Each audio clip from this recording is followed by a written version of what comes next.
Токтогул атындагы номер 1 мектеп гимназиясынын англис тил мугалими Зекирова Нургүлдүн Кусейин Карасаевдин 120 жылдыгына карата даярдалган сабагы. Залкар инсандын өрнөктүү өмүрү жаштарга үлгү. Алладан тилегеним үчөө гана: биринчи ден соолукта эсенчилик, экинчи берекелүү кененчилик, үчүнчү жалпы илимий бейпилчилик. Бул саптар Залкар инсан Кусейин Карасаевдин калемине таандык. Кусейин Карасаев 1901 жылы Ысык көл областынын Түп районуна караштуу Токтай айылында төрөлүптүр. 7 жашка чейин чоң атасы Калыбек ажынын колунда өскөн экен. 1914-16 жылдары Караколдогу орус түзө мектебинде окуйт. Тирик карак, зирек бала Пушкиндин ырларын жаттайт. Орус илим булагынан суу ичет. 1916 жылдагы Аламат үркүндө эл менен бирге Кытайга, Текеске качат. Жаш Хусейин жан сактоонун айынан кой багып, Текес урууну бийлеген Кытай чек арасындагы тилмечи сакчынын баласын окутуп жан баккан экен. Мына билимдин пайдасы.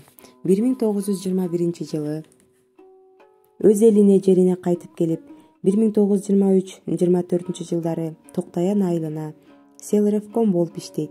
Эл оозуна алынып, коомго аралашат. Ал эми 25 жылы Ташкентке барып, Кыргыз-Казак таалим-тарбия институтуна кирип окуйт.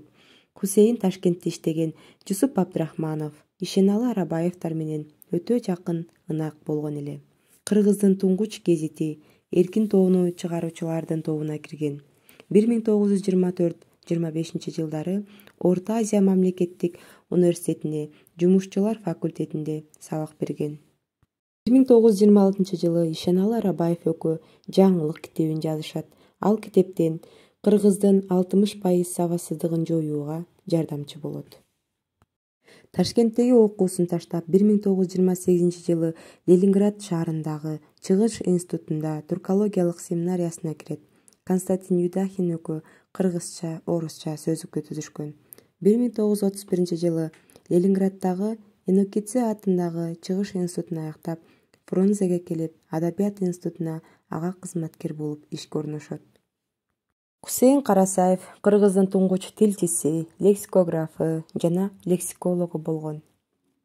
1931 жылы адабият жыйноо инструкциясын жазып, басмадан чыгарып, эл арасына манас чиздеп, Айтылуу Саакбай Каралаевди алып келип, үйүнө этнографиялык кече уюштуруп, Белек Солтонов, Касым Тыныстанов, Ыбырай Тойчиев, Турсун Ата жана башкаларды чакырып сындан өткөрөт.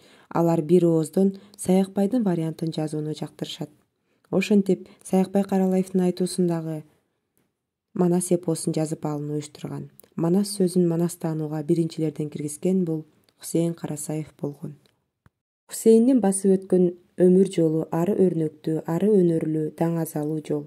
Бул бакубат нускалуу, чечен, сөзмөр, кыргыз сөзүнүн кылдаат биларманы, тарыхты таасын билген, тилди ийне жибине чейин иликтеген, устукандап жиликтеген, кыраакы, көптү көргөн көсөм, илимдин артынан сая түшкөн, өжөр, илимпоз адам болгон.